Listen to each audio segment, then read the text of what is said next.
You will be powerful in that particular ministry that God has called you for. And don't ever compare yourself with somebody else. What is the mark, the identifying mark of being baptized in the Holy Spirit?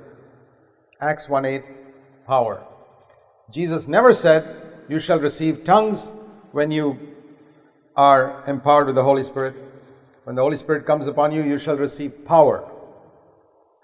Now, I believe there are many, many godly men through the centuries who never spoke in tongues, but who received the power of the Holy Spirit. And that's the main thing.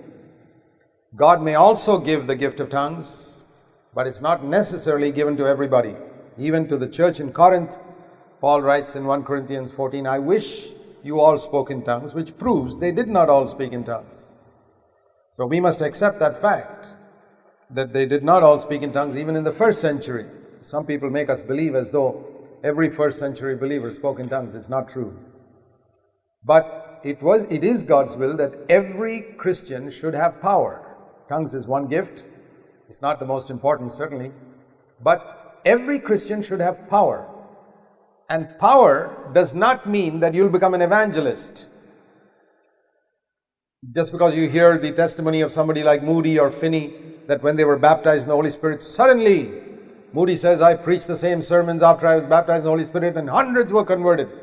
And you think that if you get baptized in the Holy Spirit, hundreds will be converted. No. If you're an evangelist, perhaps.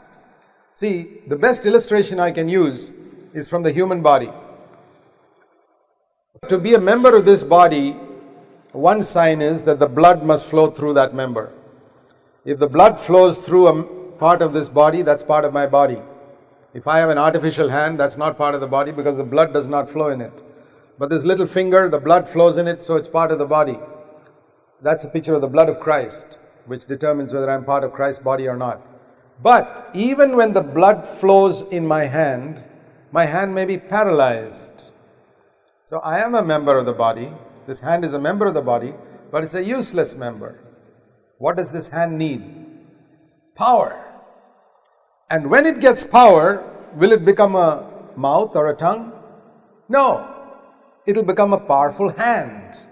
If the tongue is paralyzed, when it gets power, what will it become? It won't become a hand. It'll become a powerful tongue. So if God has called you to be a mother and you get filled with the Spirit, what will you be? You won't be an evangelist. You'll be a powerful, Spirit-filled mother. And if your calling is to be a teacher and God fills you with the Spirit, you'll be a powerful teacher, not a powerful evangelist.